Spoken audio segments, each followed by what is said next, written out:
What's going on, everybody? It's Coco Latte, and today I'm doing the long-awaited Singularity add-on tier list, where I'm going to give my opinion on every single add-on for the Singularity, where I rank them, comparing them to one another, and let's just get right into the video. So I'm going to start from the bottom and go to the top. Just start from the worst and get to the best. So to start off the tier list, I'm going to start with the Ultrasonic Sensor. This add-on grants the ability to hear sounds through the controlled biopod for 0.5 seconds. This add-on is just completely... It's terrible. If you are sitting in your biopod waiting to hear sounds, then you are immediately playing Singularity incorrectly, and you are going to lose gens, you're going to lose pressure, you do not want to be sitting in your cams for extended periods of time unless you know where people are and you are actively scanning them. That is the only time you should be doing that, or it's like end game and you're waiting for the gates. That's the only time. This add-on is completely useless, promotes a terrible playstyle. Do not use it. It's horrific. Don't use this add-on. Next, we have the broken security key. It reduces the reboot timer of disabled biopods by 15%. So basically, if a biopod gets EMP'd, it will take less time for that EMP'd pod to come back online. This is also just completely useless. If you're walking by and you see an EMP'd pod, you just shoot it, place another one in the same spot, and it instantly fixes it.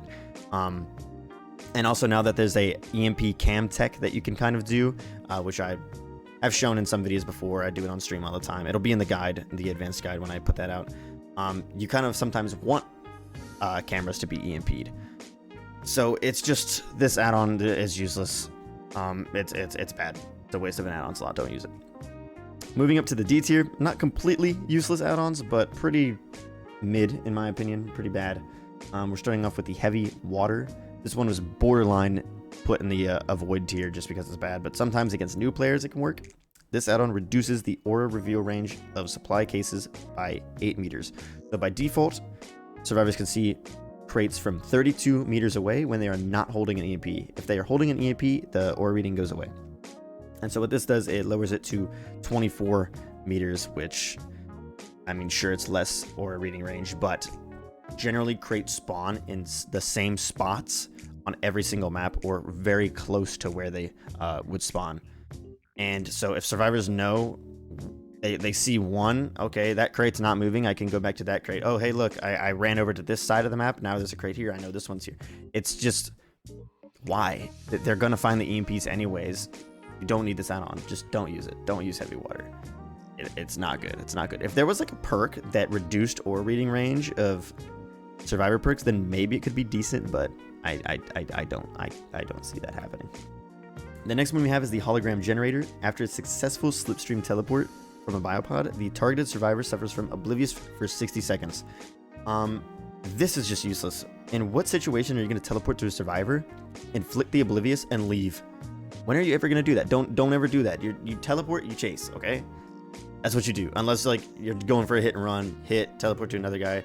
But then like I've tried so hard to come up with a build for this add-on, and there's just nothing. Like a hit, run away. They have a minute of oblivious. Somehow get an aura reading, but like how am I gonna do that? I don't know. It's terrible. I don't like the add-on at all. Next we have the Cremated Remains, which after slipstreaming a survivor, they are afflicted with blindness until the slipstream is removed.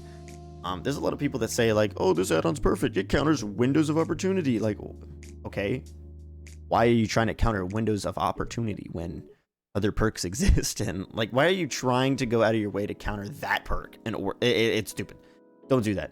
I'm sure if you're going for like a full blindness build or status effect build, then yeah, slap this add-on on. It'll do just fine. But for the most part, using this over anything else above it is just... There's really no reason to do it, I guess. I don't know.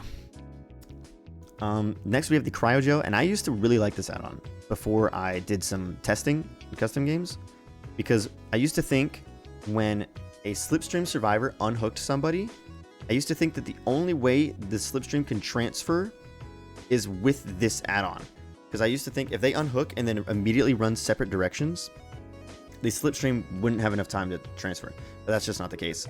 I tested it, and the slipstream does transfer if they unhook and immediately run away from each other. So the main use for this add-on was that for me, and now that it's gone, it's just not that useful, but you still can combine it with like Android Arm or Crew Manifest for that extra range and extra infection, which sometimes can save you a lot of time, and you can get a free infection off of it. But that's about it. I used to really like this add-on. It's a shame it doesn't do much more. Moving on to the C tier, this is the kind of average tier. These add-ons are good. They're not terrible, but they're not great. They're just okay.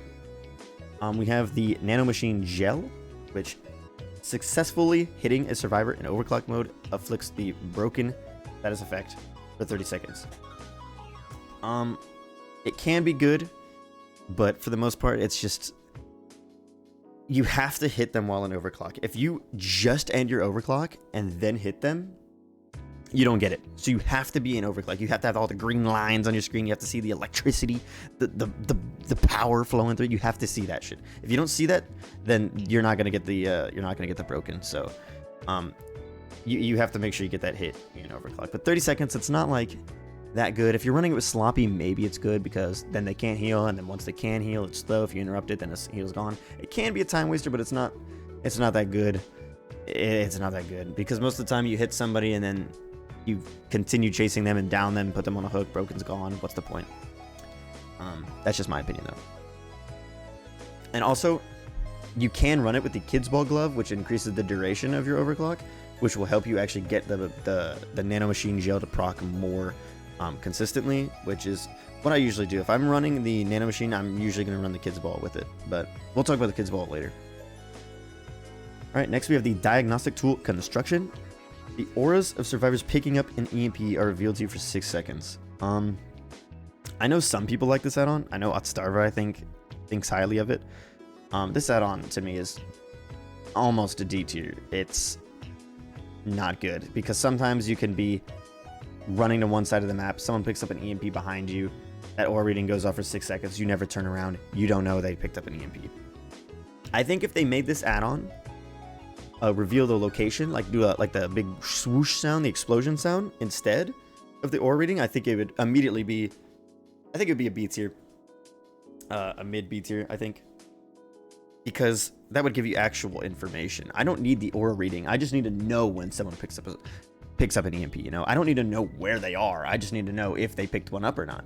You could kind of do these like little math problems in your head if that were the case. Like you hear 2 explosions go off. Okay, 2 EMP crates are on cooldown, so there's only 2 EMPs left on the map if I get rid of these 2. You know what I mean? It's just, I feel like there could be better things that this add-on could do. It's, to me, it's useless. And then obviously if people have distortion, then you're just getting no value out of this add-on. But yeah, I don't like this add-on really. I never use it. It's pretty bad in my opinion. Next we have the Hyperawareness Spray. Survivors afflicted with temporal slipstream hear the tear radius as if the Singularity was nearby. So it's a fake tear radius. That's it. You slipstream somebody and they have a fake tear radius. No tear radius perks work on this. So like if you hit somebody with down someone with infectious across the map and someone slipstreamed, it's not gonna proc infectious over there or anything. It's just a fake tear radius to freak them out, to make them think you're nearby. It's a goofy add-on. You could get some little scares with it, but for the most part, it's just it's mid. It's pretty mid, in my opinion. But you can use it. It's not the worst thing in the world. You run that with a monitor, and maybe you can get some value. I could try that actually.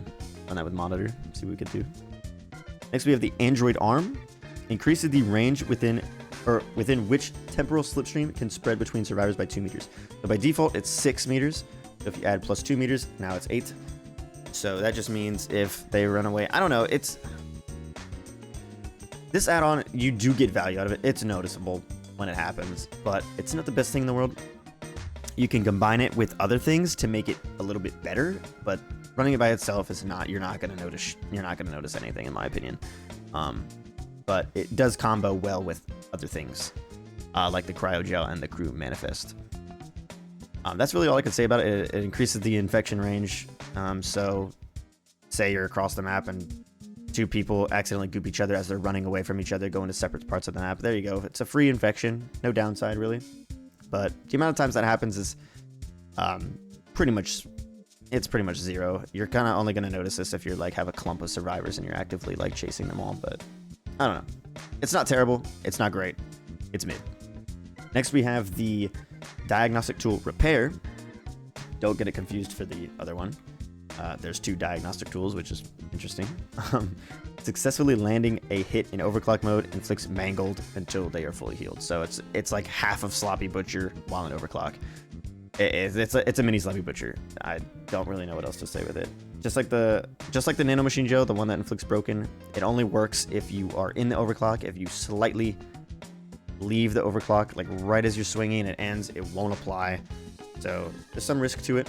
If you run it with the Kids Ball glove, obviously it'll be easier to inflict that, but I don't know. I think there's better combos to run. Just use Sloppy Butcher if you're using Kids Ball and Mangled to get that value. Using 2 add-ons instead of just using a perk, I think is kind of a waste in my opinion.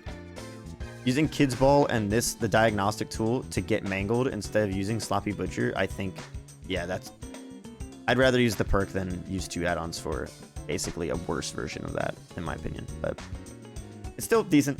Mangled, it's good. But it's a C tier. Next, we have the live wires. Survivors scream after removing the slipstream, interrupting their current action. I kind of ignored the interrupting current action bit. That's not really important. It's not a chase thing, in my opinion. This is more of an information tool, which I feel like a lot of people leave out when they're talking about this add-on. No one really talks about the information you can get from it. So say I don't know where survivors are, right? I have no idea where they are. I got 2 people gooped. I don't know where the goop people are. I need to know where they are because goop people are better to chase than not goop people.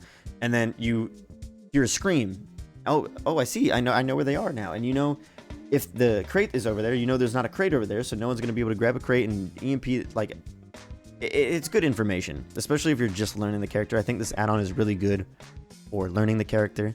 It's not, it doesn't like make your power better in any way. It's just a good little information tool, which is amazing because people grab EMPs, they EMP themselves. They could be grouped up, ready for a heal party, and you could go interrupt that heal party if they EMP before healing. Basically, it's pretty good. And if they are healing, if they're, say there's a Sloppy Butcher, right? So you have Sloppy Butcher and someone's healing one of the survivors and they're all gooped, and then someone's like, oh guys, I got us, and they come over and EMP, it's gonna make all of them scream. It makes everyone scream, not just the one who is using it. It makes everyone scream who has the infection. So if the person who isn't infected comes up and EMPs them, the one that's not infected, the one who's using the EMP won't scream. It only works if they have a slipstream on their back. So if all 3 of them have a slipstream on their back, they're all 3 gonna scream. That'll interrupt the heal. Sloppy Butcher hemorrhage will proc. It's not that bad. It's pretty good. It's not like it doesn't make your kit too powerful or anything like that. The last one in the C tier is the Kids Ball Glove. It extends the duration of overclock by 15%. This add-on is kind of a double-edged sword in my opinion. It can either be really good or really bad. It can promote a very bad playstyle where you just overclock, chase someone, break pallet. Oh, overclock ended, teleport again, overclock, they drop pallet, break pallet. Just, you don't want to be doing that as Singularity unless your whole thing is pallet breaking, but even then, why? I guess. It's the same thing as like not wanting to teleport to the pallets all the time to break them. It's just, you lose distance, it's not worth it. They run to another pallet, throw it down, you're so slow, you're not getting a hit. There's just no, don't do that. But Kids Ball can be really good if you're using the Diagnostic Repair and the Nanomachine Gel, or if you're using the Denied Requisition form, because if you start all 4 people gooped and teleport with Kids Ball, the amount of survivors that are gooped increases the duration of the overclock. So you can have a long overclock if you're using Kids Ball with the Requisition, but for the most part, having a super long overclock without some sort of extra haste is just completely useless. Unless you want to break pallets, which is not something you want to be doing on Singularity if you want to have the best time of your life. But yeah, it's Kids Ball. It's decent. It's mid-tier. I think it's middle of the road. Perfect where it is, in my opinion. Next, we're moving up to the B tier, and this is where things start to actually get kind of good. Or better than I get. Where it's actually worth running it, kind of. First one we have is the Iridescent Crystal Shard. Creating a biopod reveals the auras of survivors within 6 meters of that biopod for 6 seconds. So say someone's on the other side of a wall, I shoot my biopod at it, and I'll see their aura. And a lot of people don't know what this is. So if you shoot that and see their aura, you can still sneak up on it. Like, they don't know what you just did gave the Singularity information. You know what I mean? It's a very hidden add-on. Like, no one expects it, especially like Singularity is already rare enough. So getting hit by that and knowing what that is you're not gonna know. It's so good. Well, it's not so good, but it's good in some situations. That's basically all I can really say about it. It used to be a lot worse. It used to do Killer Instinct or something like that, which was just not... I mean, it was kind of good. You could see if people were hiding in lockers and stuff like that, but I don't know. Where it is now, I think is okay. That's all I can really say about that one. Next, we have the foreign plant fibers. Reduces the duration of the movement speed penalty after being hit with a pallet during overclock mode. So it more or less helps the people who teleport onto a pallet to break it. Which is something you can do, but it's not the best thing you can do. Like, sometimes you have to do it. But most of the time you don't, and people are just upset. Oh, I'm breaking all your pallets. I'm breaking all your pallets instantly. I'm instantly breaking your pallets. But at the same time, you're not getting a hit. You're not getting a down. So what are you really doing? You know what I mean? This add-on, it can be good if you combine it with, like, I don't know, if you make a build for it, maybe it's good, but just by it's a B tier. I mean, it's good. It does what it's supposed to do. It gets rid of the pallets faster if that's what you want to do. So yeah, it's a B, but I wouldn't rely on this too much. I wouldn't rely on it too much. That's all I can really say. Next we have the Nutritional Slurry, the best brown add-on for the Singularity in my opinion. So Singularity starts with 8 biopods by default. This add-on makes it so he has 2 more. So that gives you 10 biopods. And if you think about it like this, you can use 5 biopods for setup. Or even more, you could do like 5 or 6. Even 7 if you really wanted to, but that's pushing it. Don't do that. You can find like 2 EMP crates if you want. Put 2 cams on the EMP crates. You got 8 left now. You can put 3 on gens. Look at that. Now you got 5 left. And then you can use the rest for like chase and stuff like that, or areas you want to lock down. It's really good. It gives you more options with your biopods. It's really good. Having that extra 2 is extremely helpful in a lot of situations. Next we have the spent oxygen tank. This one's really good currently. It will probably go down if Made for This gets nerfed. So basically what this does is when people are affected with Slipstream, they get affected with it. It gives them exhaustion for 6 seconds.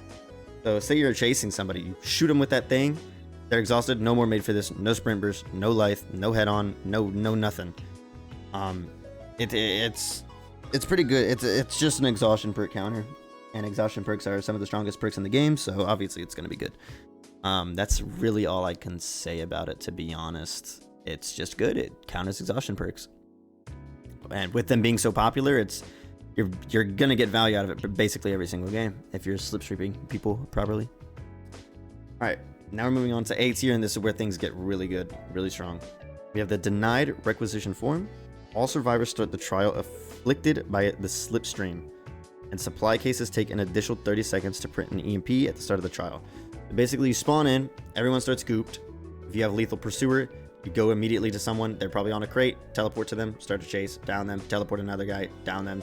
It's really, you can instantly win a game with this add-on if you know what you're doing. If you do a little slugging, play a little mean, you can win pretty fast, or just demotivate the survivors to do anything, I guess. This add-on's extremely powerful, but there is a chance you go against competent players and they hide and they wait a while for you to do your rotations, then they get an EMP, group up, 4-man EMP, then split up again. There is a chance that happens. It's very rare where survivors know what to do because no one really goes against Slipstream. A lot of survivors spawn in, they're like, oh shit, I'm gooped, I gotta go to a box, and then you can abuse that. You can abuse the hell out of that. Especially for me, I know the crate spawn, so I don't even need to use Lethal Pursuer. So I can use my super hyper aggressive build and just go farm people at the start of the game. It's extremely powerful, but like I said, there is the chance that you get 0 value out of this add-on at the start. And yeah, just because of that, it's gonna be bottom of A tier, but it is still really good. Next, we have the Crew Manifest.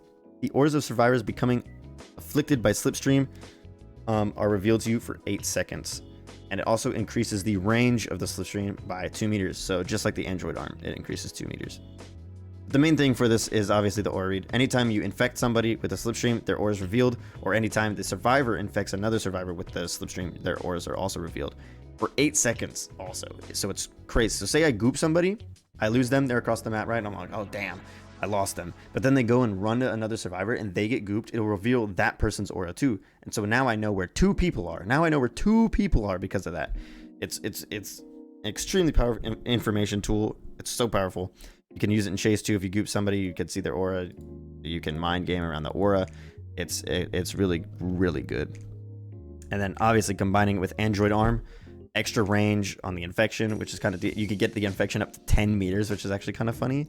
It's fun to mess around with that kind of stuff. It's not the best in the world, but it's just really fun.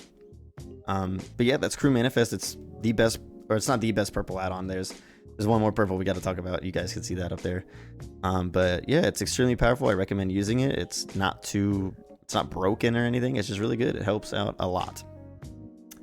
Moving on to the last add-on, the only one in our S tier. Everybody knows I love this add-on. Everybody knows this add-on's extremely powerful. It is the Soma Family Photo. This add-on gives you 5% haste during overclock, and it also reduces the duration of overclock by 20%. So I teleport to someone and I get 5% haste until the teleportate or the overclock ends, which doesn't sound like a lot, but it is a lot. It's a lot. And especially when you combine this with certain perks, such as Rapid Brutality, you hit somebody, and then you teleport, you have 10% haste for a couple seconds, which, who would want to miss out on that? It's extremely powerful. It's what I've been using on my win streaks, Rapid and Soma. I'm up to almost a 200 win streak now using that combo. It is extremely powerful. Completely destroys made for this. You don't even need the spent oxygen tank when you're using this combo. It just demolishes everything. It's so powerful. Sometimes it even feels like you have a coup swing if you're using Rapid with Soma. You get the haste gives you so much distance on your lunge. It feels like you're coming out of Cloacus Wraith sometimes. That's how good it is. This add-on is extremely powerful. When it first was released, it came out in this weird like bug state where the duration was like way shorter than what it's supposed to be. So thank God they fixed that. But right now, there's really no reason you shouldn't be running this add-on. It's so good. But don't get too attached to it, because sometimes if you're using Soma too much and then you go back to other add-ons, you're gonna be like, why do I feel so slow? Yeah, it's that big of a difference. Yeah, that's gonna do it for the tier list. I hope you guys liked the video. I haven't really done anything like this with like 0 editing. It's kind of just me talking, no hard cuts, nothing. If you guys disagree with some of the placements, let me know in the comments. If you guys agree with the placements, let me know in the comments. Let me know your favorite add-ons. Let me know your least favorite add-ons. I'd love to see what you guys have to say. And yeah, that's going to do it for the video. I hope you guys enjoyed, and I'll see you guys in the next one. Peace.